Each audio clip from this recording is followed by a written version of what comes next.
3 herë më shumë raste gripi këtë vit krahasuar me vitin e kaluar.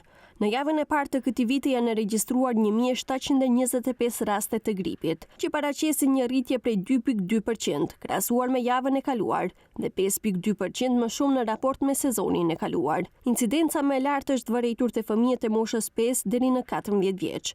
Drejtoresha e Institutit të Shëndetit Publik Maria Andonovska deklaroi se aktualisht në vend po qarkullon me intensitet të lartë virusi i gripit, kryesisht i tipit influenza A, ndërsa kulmi i rasteve pritet të arrihet në gjysmën e dytë të janarit dhe në gjysmën e parë të muajit shkurt. Morаме да забележиме дека во дебар се бележи многу висока активност на грипот, во Велес и Тетово се бележи висока активност, средна активност е регистрирана во Скопје, Куманово и во Штип, а во 10 единици се бележи сезонска регуларна активност, додека во 2 единици, како што е Радовиш и Демерхисар, се бележи многу ниска активност на вирусот на грип. Andonovska nuk përjashton mundësinë që për shkak të kësaj situate të rekomandohet edhe vazhdimi i pushimit dimror për nxënësit.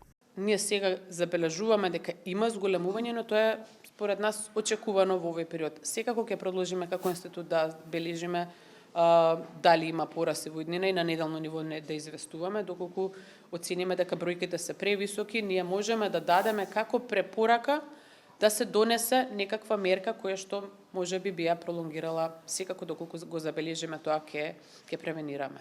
Барем ќе дадеме препорака, а понатака ќе видиме што ќе биде одлучено.